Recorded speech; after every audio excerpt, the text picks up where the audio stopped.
Boa noite, terça-feira, 3 de janeiro. No estúdio recebemos o economista Fernando Pinho. Ele vem fazer um balanço sobre a situação econômica do país neste início de ano. E você vai ver também. Vai ficar mais caro andar de táxi em Bauru. Depois de quase 3 anos sem reajuste, novos preços já estão em vigor. Férias têm tudo a ver com brinquedos, mas eles não são só diversão, também ajudam a criança a reforçar a identidade.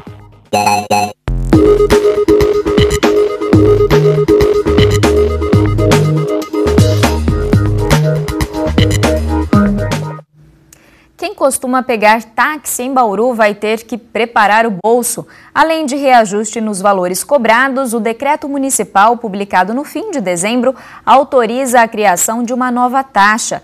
Ela será cobrada quando o serviço for solicitado fora do ponto de táxi, uma reivindicação antiga da categoria.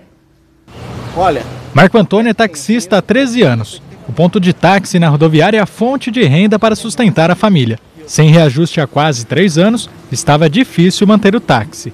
Manutenção, pneu, combustível principalmente, que é a matéria-prima nossa, né? E o seguro também, o seguro do carro também subiu muito. De uns anos para cá subiu bastante. Há 18 anos no ramo, Lázaro também vem equilibrando os gastos para manter o carro na rua. O aumento na tarifa vem em boa hora. Aumento tem para todo lado, mercado, tudo tem aumento, por que o táxi não pode ter aumento? A bandeirada passa de R$ 4,00 para R$ 5,50. O valor pelo quilômetro rodado e a hora parada do taxista também tiveram aumento. Além desses reajustes, uma nova taxa foi criada, a tarifa de deslocamento, que pode acrescentar até R$ 5,50 no valor final da corrida, caso o serviço seja solicitado por telefone. Na legislação do táxi com acessibilidade, já existe essa tarifa de deslocamento. Então, achou-se por bem implementar também no táxi comum, lembrando que somente a tarifa só pode ser cobrada somente quando o taxista for chamado pelo telefone. Não, de outra maneira não pode ser cobrado. Marco Antônio já teve prejuízo por fazer corridas curtas em bairros distantes. Para ele, a tarifa vai reduzir os custos. A tarifa serve para nos ajudar um pouco e ela sendo bem divulgada, o que vai acontecer? O usuário vai entender melhor o taxista, né? Através dessa tarifa, ao menos os custos a gente consegue receber, né? Se por um lado os reajustes melhoram a situação para os taxistas, por outro, preocupam quem depende do serviço. Todo aumento pesa para a gente. Aumento de salário não existe. Então o aumento que vem aí, vem tudo, é tudo exagero. Anderson visita até 4 cidades por mês a trabalho e gasta cerca de R$ 200 com as corridas. A mudança da tarifa em Bauru vai mexer no orçamento dele. Apesar do aumento, vai continuar usando o serviço.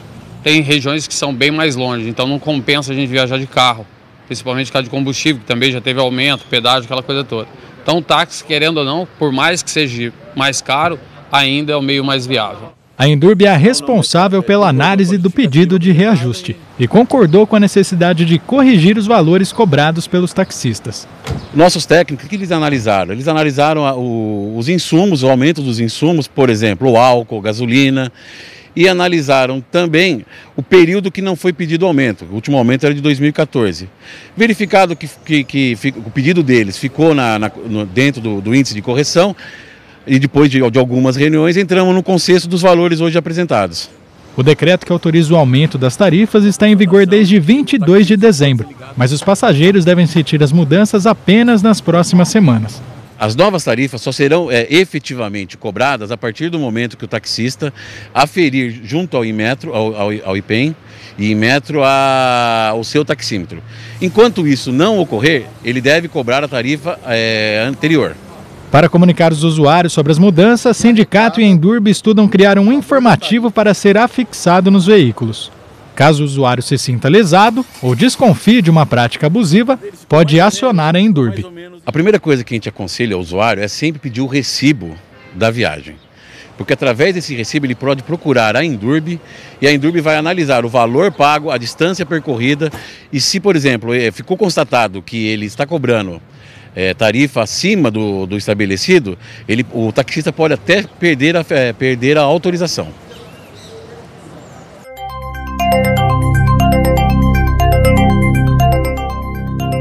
Já choveu hoje em algumas regiões da cidade e essas pancadas isoladas não estão descartadas até o fim do dia. Vamos saber qual a previsão para amanhã. As informações são do IPMET e do CPTEC.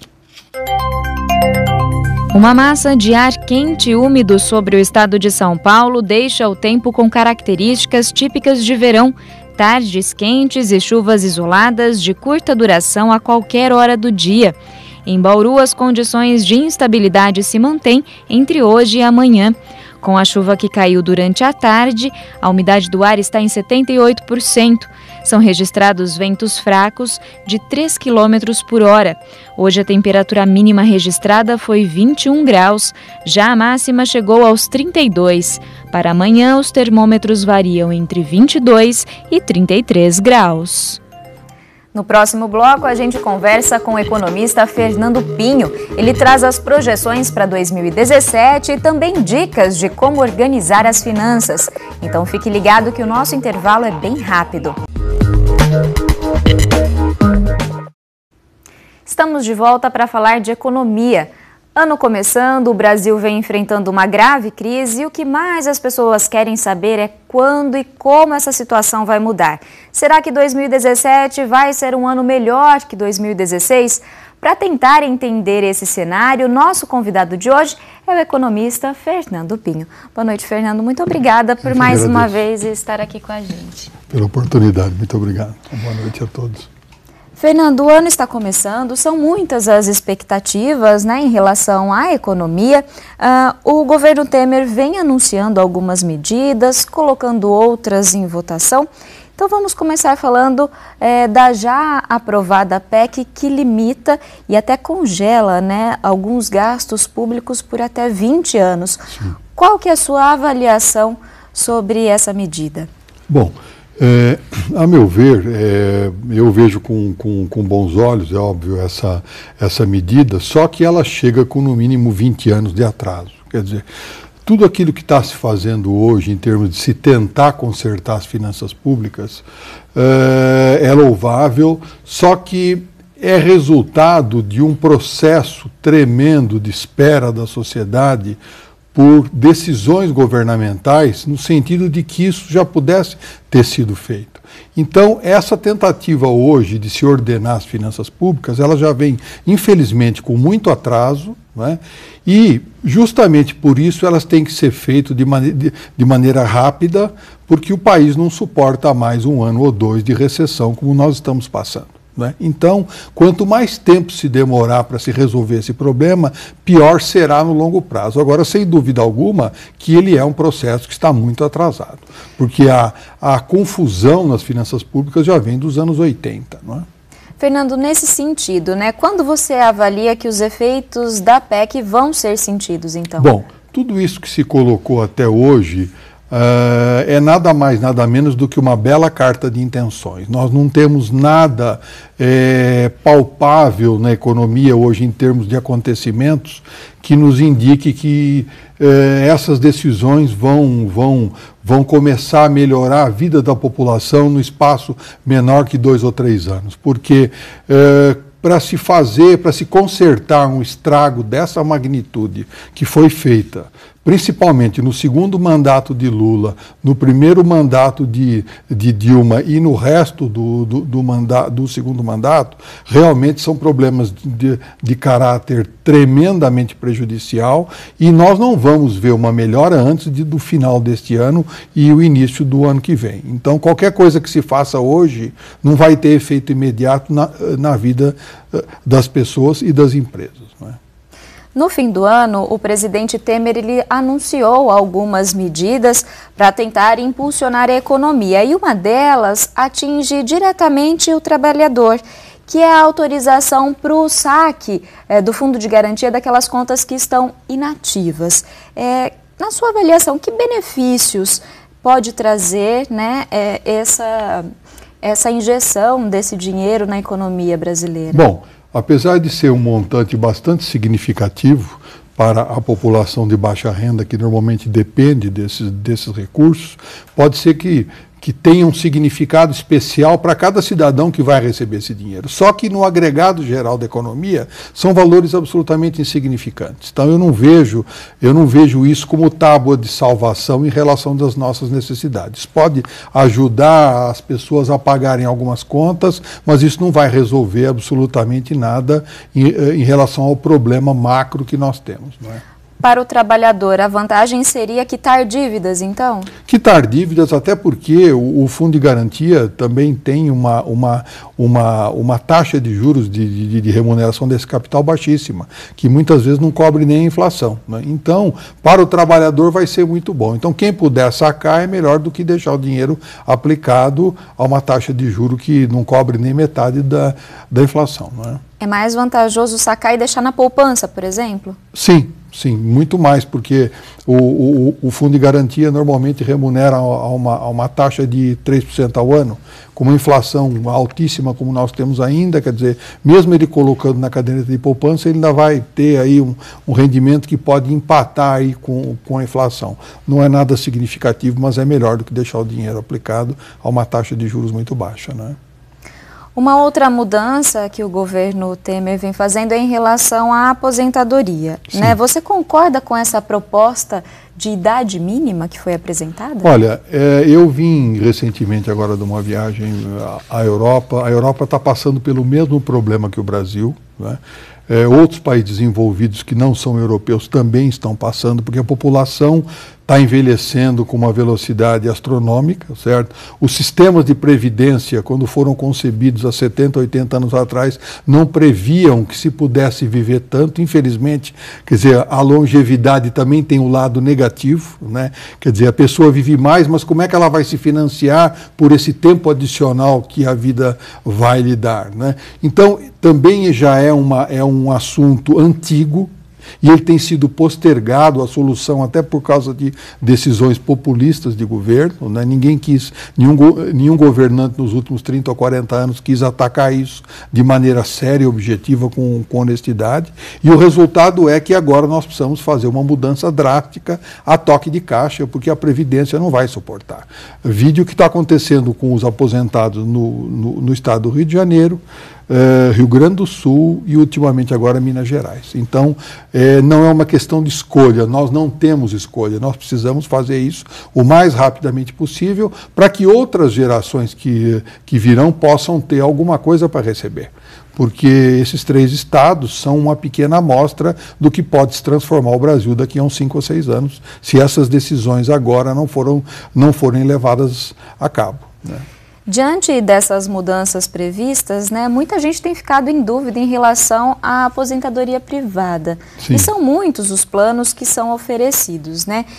Você acha esse um bom negócio, a aposentadoria privada? Como que o trabalhador precisa se planejar para o futuro? Bom, a primeira coisa que se precisa pensar é o seguinte: o sistema de aposentadoria do Brasil, apesar de ter alguns problemas muito sérios, mas ele é um sistema de aposentadoria que é respeitado em outros lugares do mundo. Ele tem dado certo, com problemas, é óbvio, mas tem dado certo.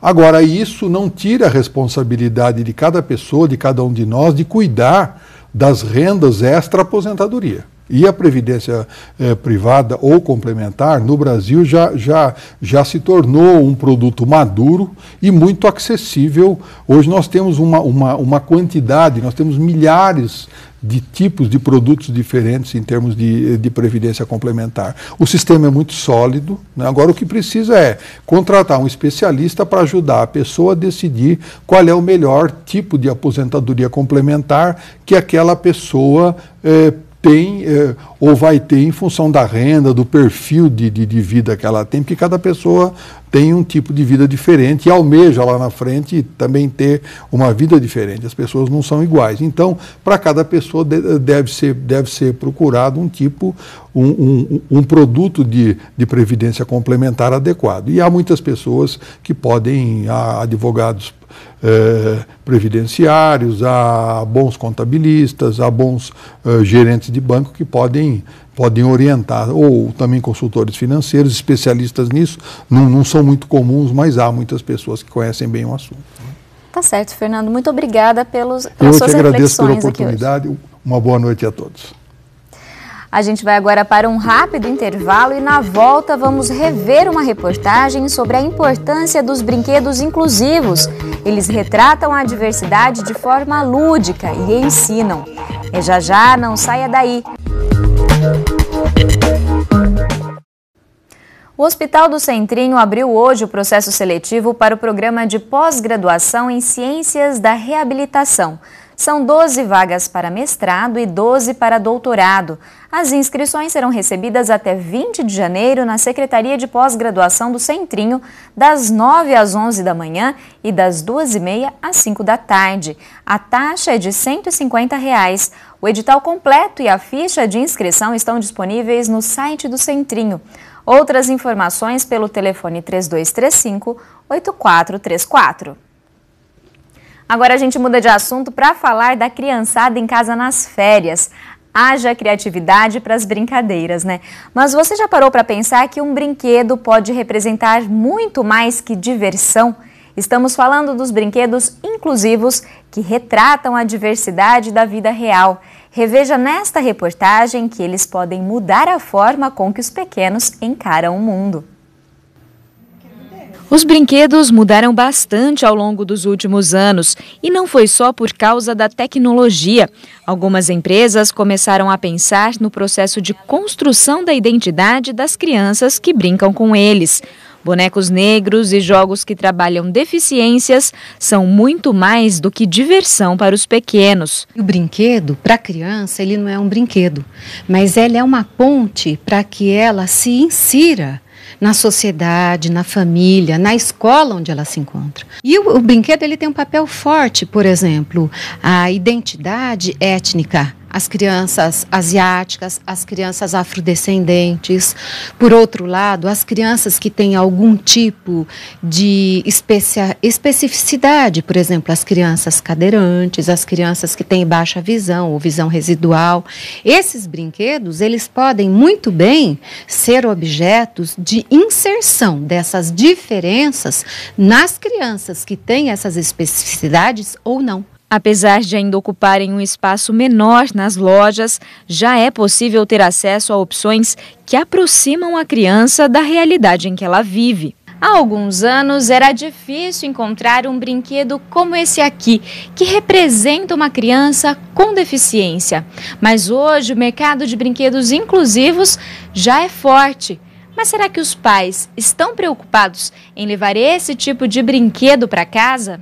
Pela experiência da Solange, dona desta loja, a resposta é não. Ainda parte mais das escolas estarem oferecendo e mostrando em conjunto, né, com as crianças esse tipo de brinquedo que é para inclusão social mesmo, né?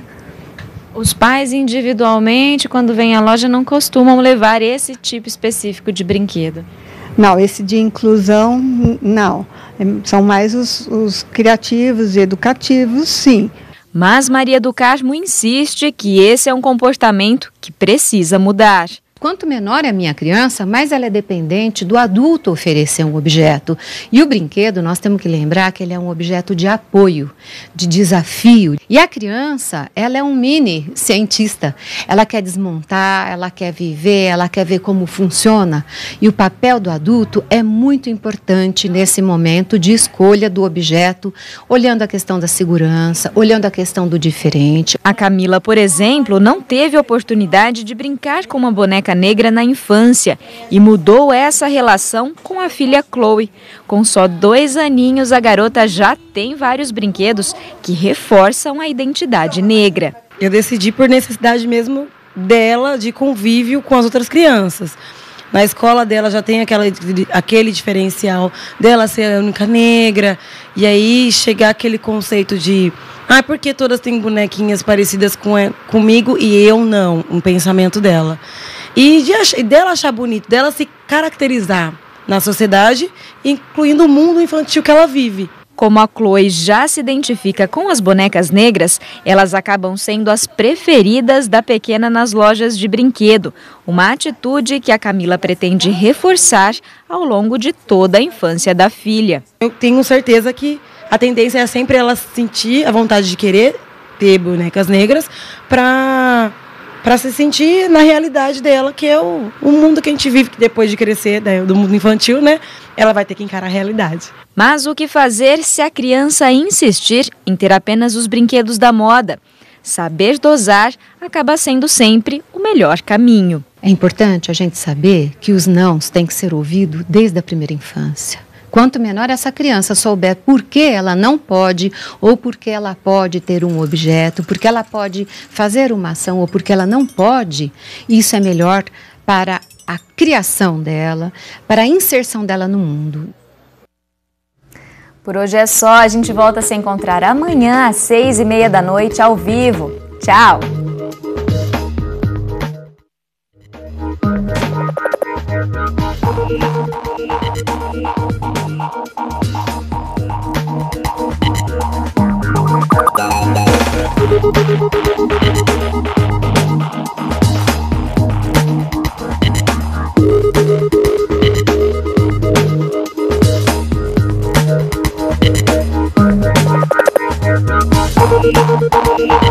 Thank you.